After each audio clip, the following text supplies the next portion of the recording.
General Practitioner Intruder variant on the new Ultra Rig kit from Aqua flies.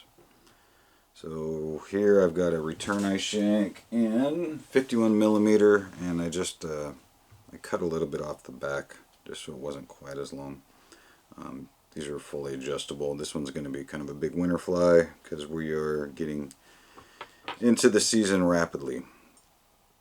It comes in the kit with 50-pound Power Pro, the hooks and the tubing and the shank. So this is kind of an all-in-one kit. First I'm going to loop on my size 2 Talon.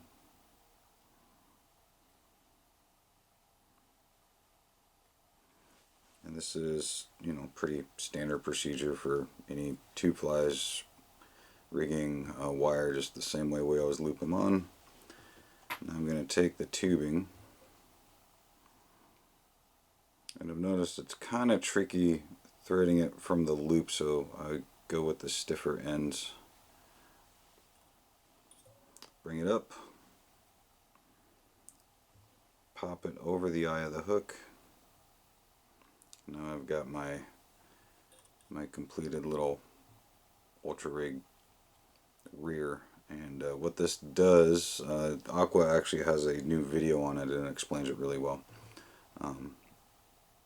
But it makes your braid stiff but flexible enough to still be able to fight fish and do whatever it needs to do.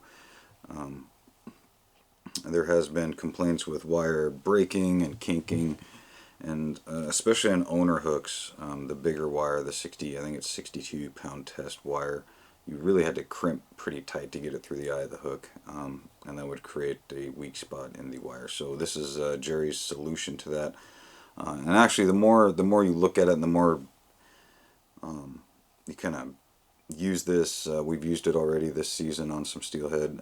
It really makes a ton of sense, and it's very well thought out and just a very smart design. And then last, but definitely not least, I put a little piece of Pro medium tubing over the point of the hook to protect me from the inevitable shanking. Alright, so we're going to get a thread base here.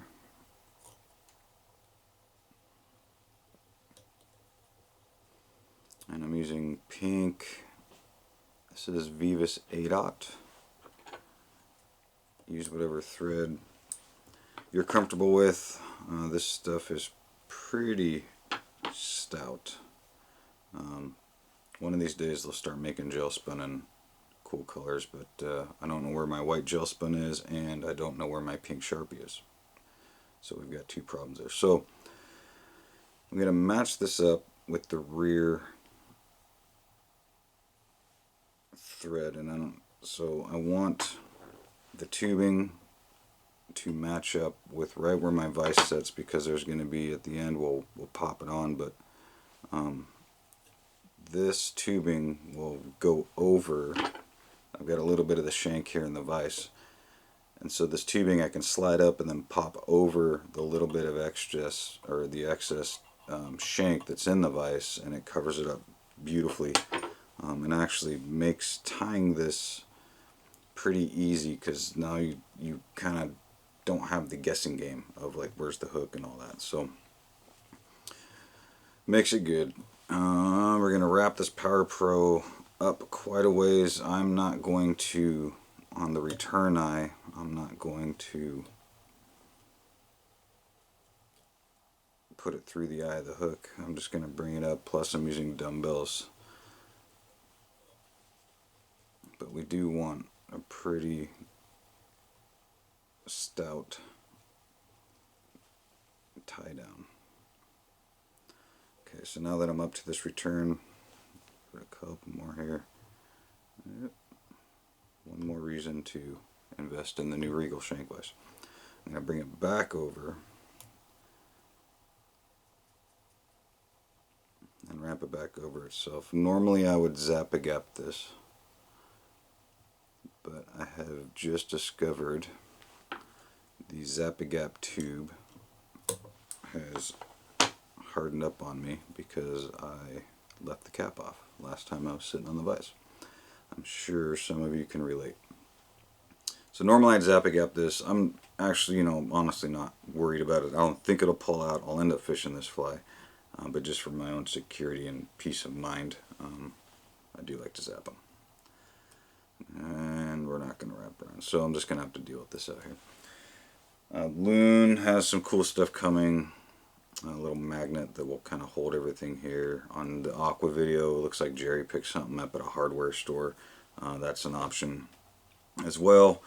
The little protector here, I will have faith in today. Alright, so we're going to add a little dubbing bump. On this, I'm going to use some chartreuse ice dub. So this is going to be mostly a pink fly. Pretty much all a pink fly, so I do want at least like one little contrasting color, and I'm a huge fan of chartreuse in limited quantities. For salmon, I'm a big fan of it for a lot of quantities, but in steelhead I do really like just a little chartreuse tag or butt or something along those lines. I'm not a big fan of it for a big fly, and I actually have no scientific data to support my claim of not being a fan. I'm just not a fan. It could work great.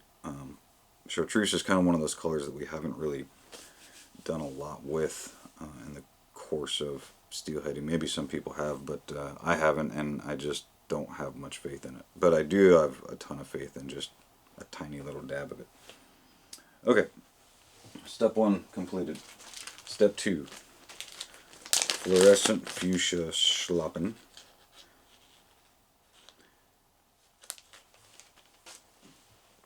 Right there. And I'm going to strip off the bottom and tie it in tip first.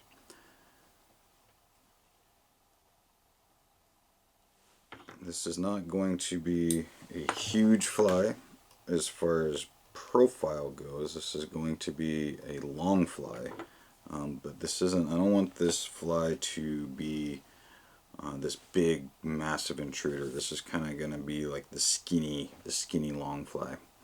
All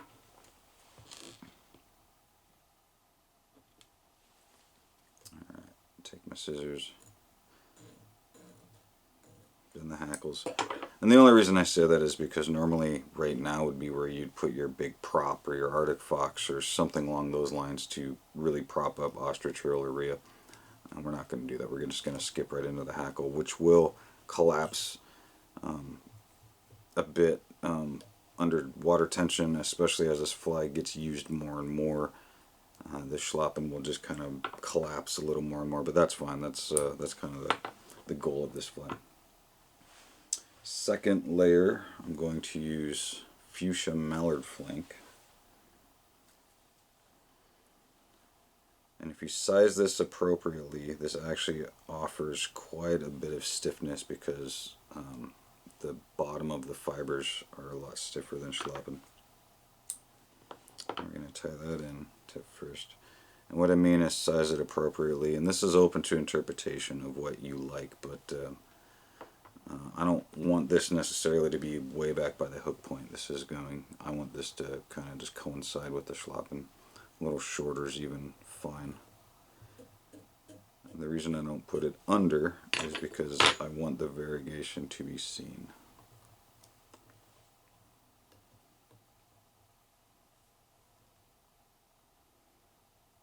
And she's wanting to roll on me. There we go.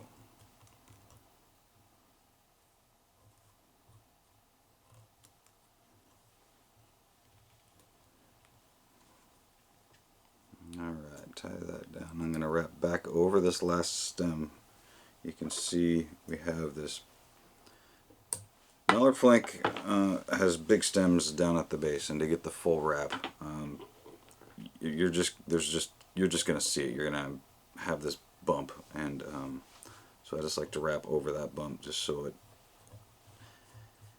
I end up trapping the fibers individually this way instead of having them just kind of bound by the stem, and it flares them better, and they don't collapse as easy, and they don't get all wishy-washy and kind of go rogue on me that way. Alright, so we got our rear station built. That's all there is to it, just 2 hackles. Looks really good. Historically, general practitioners have used bucktail or some sort of stiffer fiber. I'm going to use marble fox because I do want this to have a good bit of movement to it.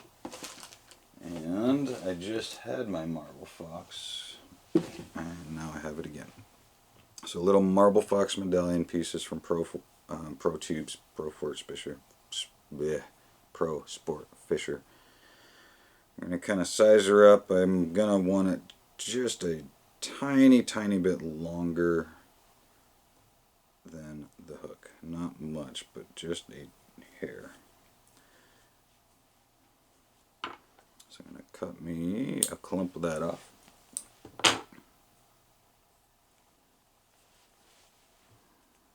Normally I would brush this out and get rid of all the little under fibers and stuff like that, but I want them in this fly because I want this to have some significant bulk, so I will brush it after I tie it in on this one in particular. Alright, we're going to make like 3 wraps, get our thumbnail on there and just spread it around the top of the shank and try to even it out, but I don't want it just clumped all in one top. I want it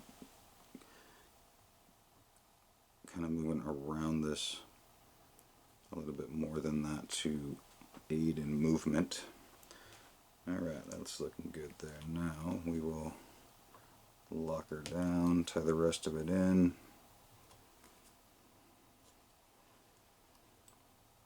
And give us some good wraps here. Alright. And my comb is now MIA, so I will use the Velcro brush. If you saw my tying desk, you'd be disgusted with me right now. It isn't the most organized, to say the least. It's kind of gone crazy. To the point where it's just a little intimidating to try to get her back to workable shape. Okay, so combed it out, softened it up, now we got some movement in there. Looking good. Little flash in the tail. You can use angel hair, you can use a variety of different things. I'm just going to go with good old-fashioned Flashaboo.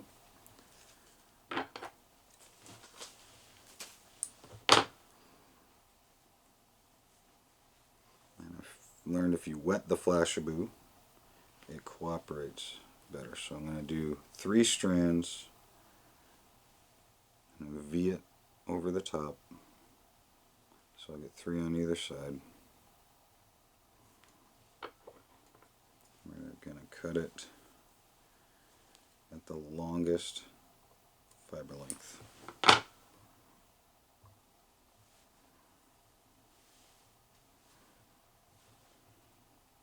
Okay, cool. First little body is going to be the Evil Magenta holographic braid from Salar. First we're going to tie in our rib.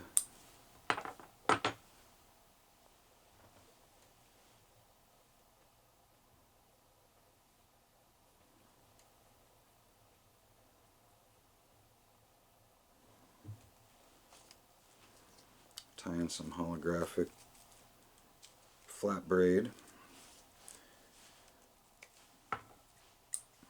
If you've seen other videos of mine, you know how much of a fan I am of this stuff. Insanely durable.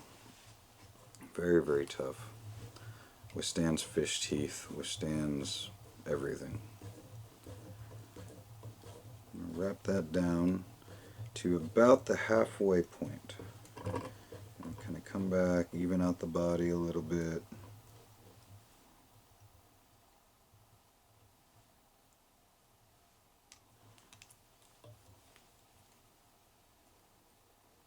tie her down. Alright.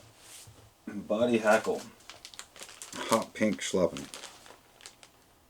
We're going to size up a piece. That's a bit big. That's a bit haggard. That is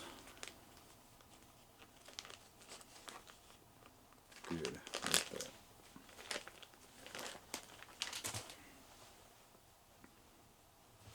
Spread her out.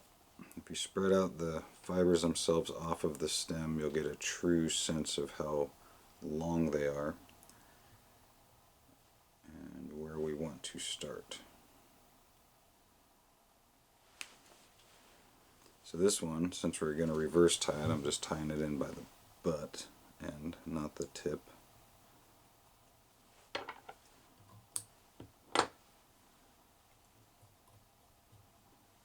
One full turn. I'm going to do 3 and out here.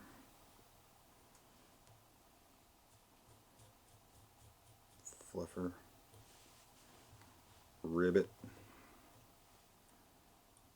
We're going to cross rib. Schlopping can be much more difficult than saddle to get your rib through, but just take your time, pop it around if you need to. You can always come back later with the bodkin and pluck her out, but sometimes you can, when you pluck it out, you can actually break the fibers, so I usually just try to do most of it as I tie it through.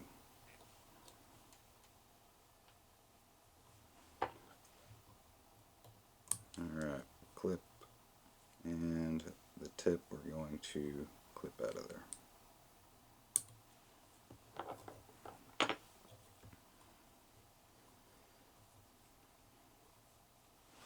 Cool. Wouldn't be a general practitioner without golden pheasant tippet.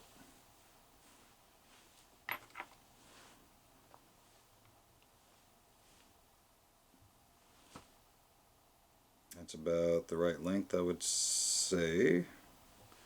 So we're going to cut the notch out of this one.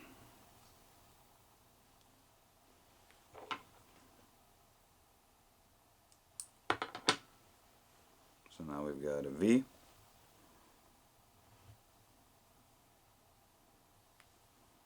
And we're going to tie that in. Start with loose wraps and continue to get tighter as you go. This is a very frustrating part of the fly because your pheasant will want to have, it has a natural curvature on it. It's going to want to roll. It's going to want to do funky things that you're not going to want it to do. And it's probably going to separate and do all this stuff. So just be patient with it. This one actually worked out better than I thought it would on the first go round. Usually I sit here and screw with that thing for about 10 minutes. I don't know how I got so lucky, because usually when the camera's rolling is when all the problems happen, but I will take it. Golden pheasant, pink golden pheasant body plumage. I'm roll through here. I'm going to get a couple feathers.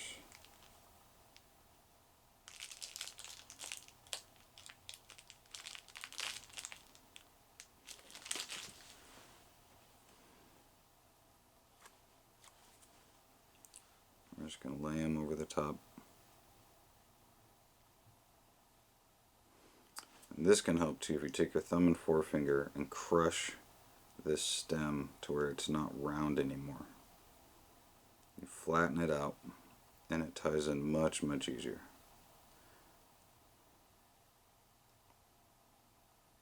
Okay, feather one, going for it. Couple loose wraps, get her set, and then tighten her down.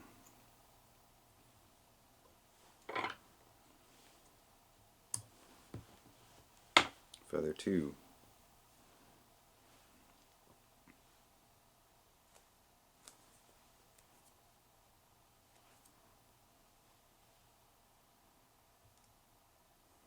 inner stem, so we'll see how bad this one rolls. I don't think the flattening trick is going to work very well on this feather in particular. I'm going to have to try it anyway.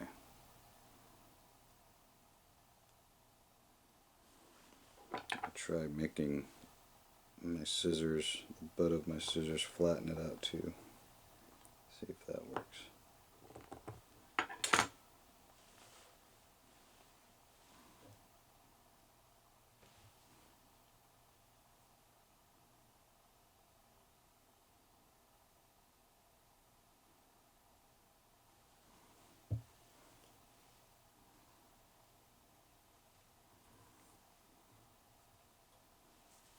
Alright, I think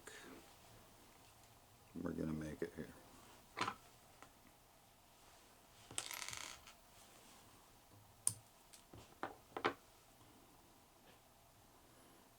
Cool. I'll take it. Now I'm going to come up, before we get too much further, you can do this now, you can do it right when you first tie the fly, either way. And get these eyes on there. These are the medium aqua eyes in fluoro pink.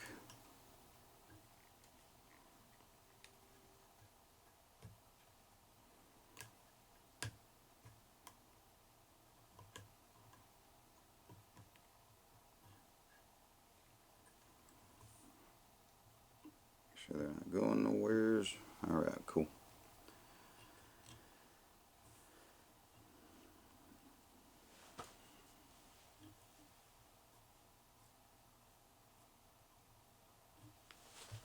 Alright, rib 2.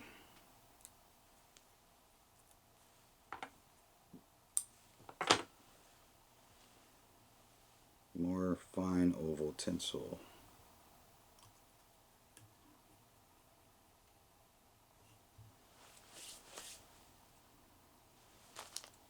Body material 2.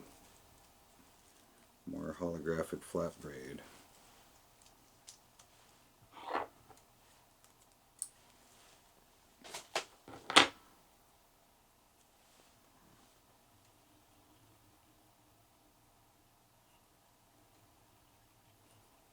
I'm going to leave myself, gosh dang it, shank vise, people. The solution. An expensive solution. That's the solution. Anyway, I was saying you're going to want to leave a little gap from when you tie this in. So I've actually got it tied in, stopped to about here, because when you roll it over, it's going to fill that gap.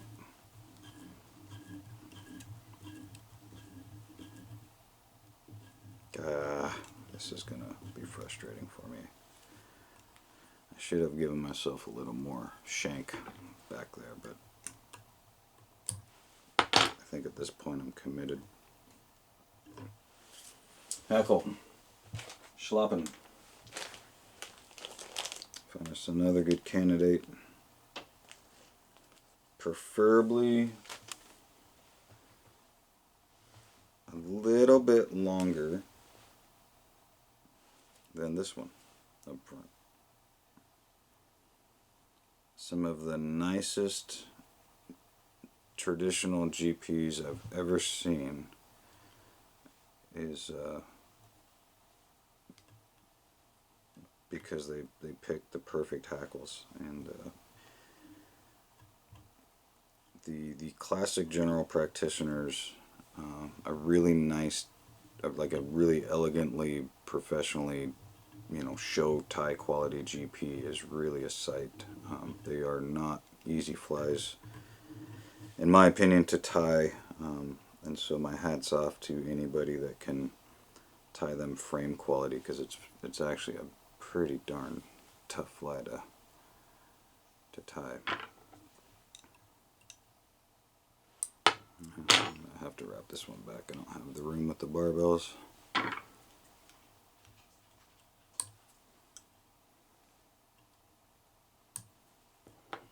Alright, we're clipping now.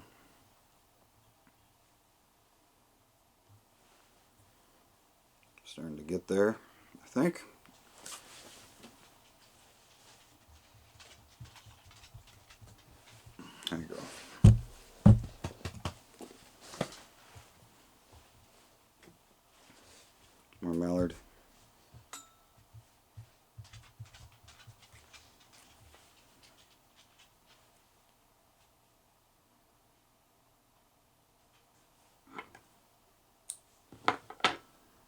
Tie it in tip first. This is again fuchsia.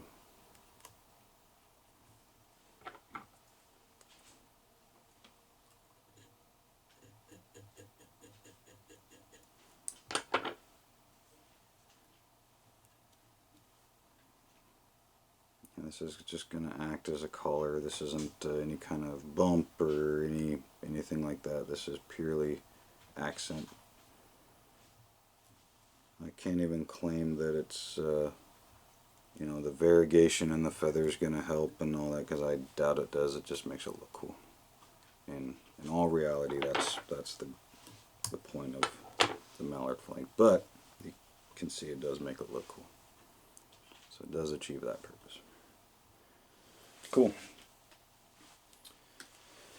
Going to take a little bit of Rhea. And this is our house dyed fluorescent fuchsia. I'm just going to tie it along the sides.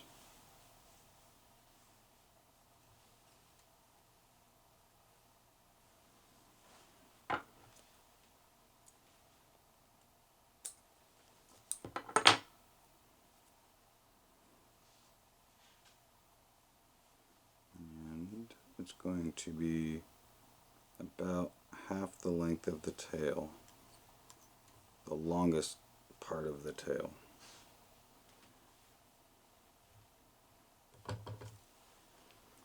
And I do tie this in 1 by 1, or I should say 4 by 4, however it works out, because I don't want to waste a whole bunch of it because it's not cheap, and I don't want a whole bunch of it because this is a skinny fly. This isn't a big fly.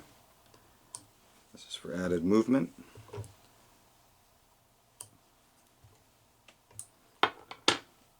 And for the simple fact that since I'm calling it an intruder, it probably should have some intruder parts to it. And that was me snapping at Duchess because I have no idea what she's getting into, but I can hear her getting into something.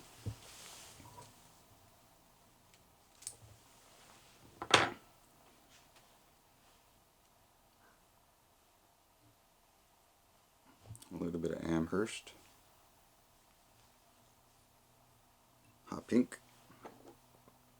Again, just tying them in pairs. Onesie twosie. Want a ton here, and again, if you put this in a dubbing loop, there's a high probability of waste, and these feathers are not cheap either, so we'll keep the use at a minimum.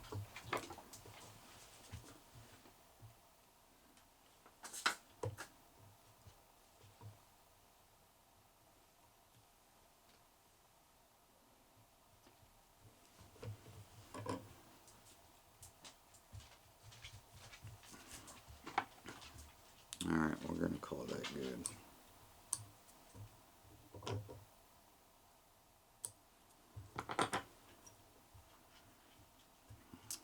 Cool. Starting to resemble something fishy.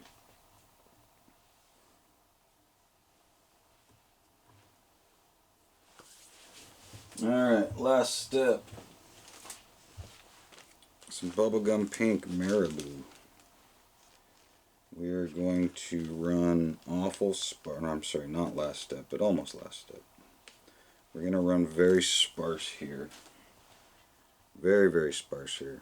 We do not want a real heavy collar.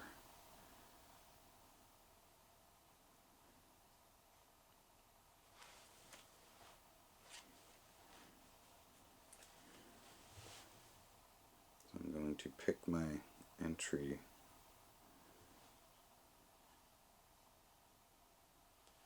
point, which I'm going to call right here.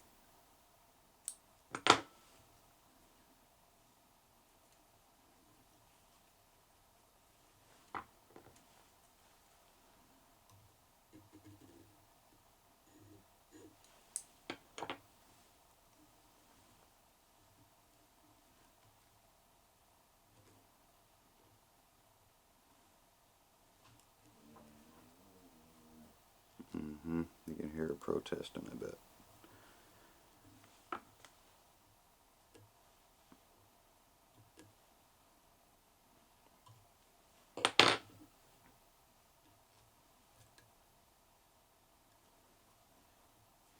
Okay, we're in. We're going to tie her off.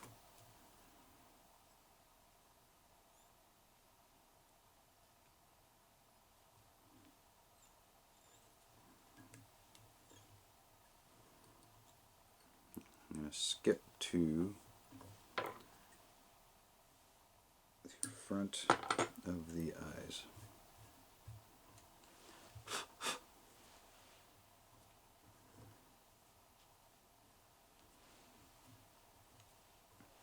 We're going to tie the last two golden pheasant feathers.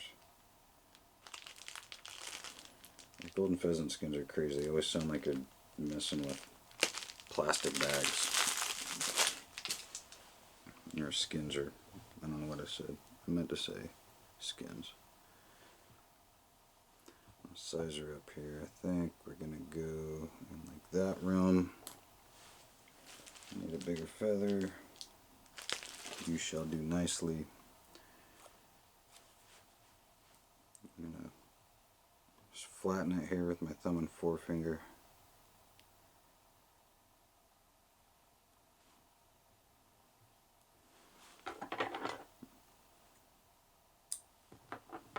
I'm going to stick the stem through the eye.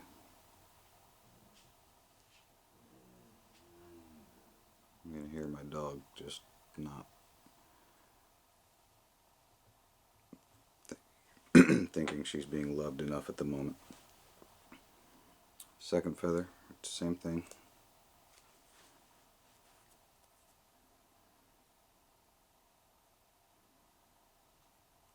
And these are not locked down as of yet. This is just placement.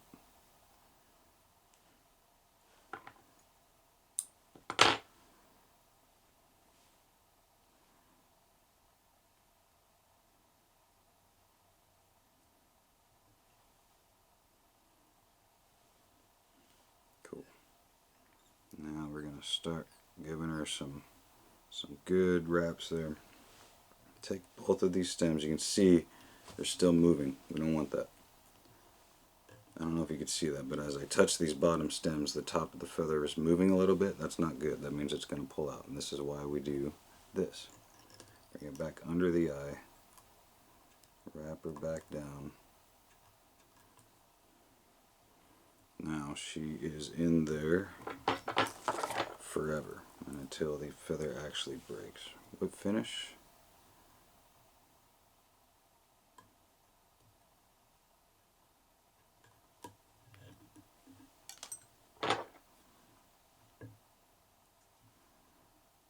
Clip our thread.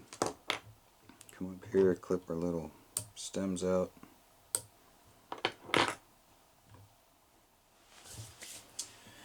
And if I knew, here it is, I'm going to use a little flow on the front here.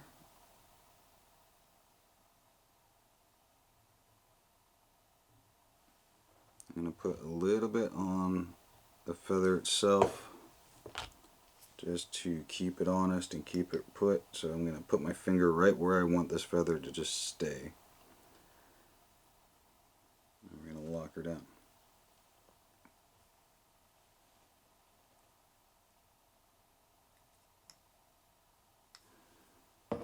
Now I'm going to flip her over and we're going to do the underneath.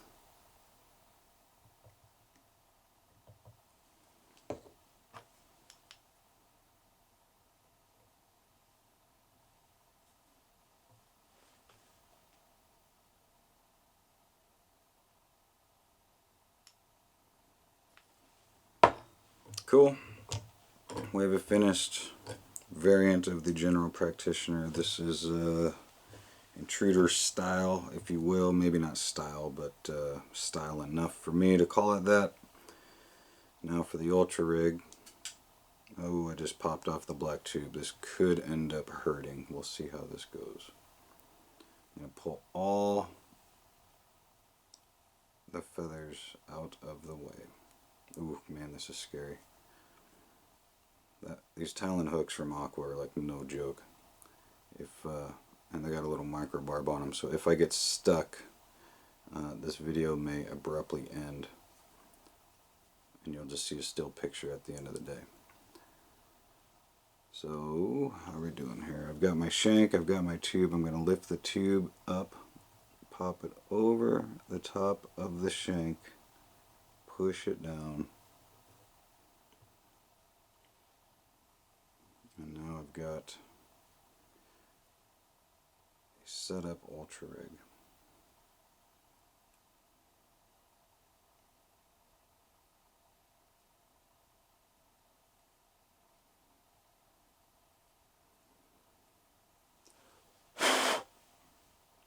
Now I need to, let's see if this even holds. I don't think it will.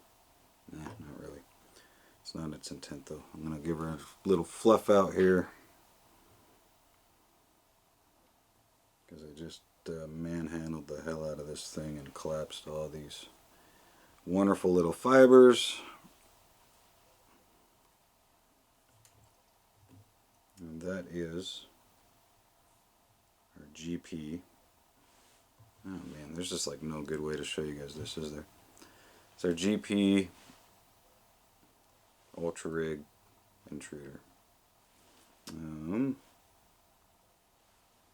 we go.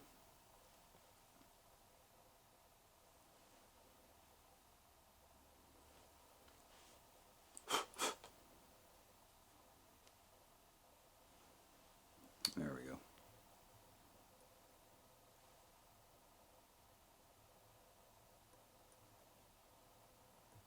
Thanks for watching.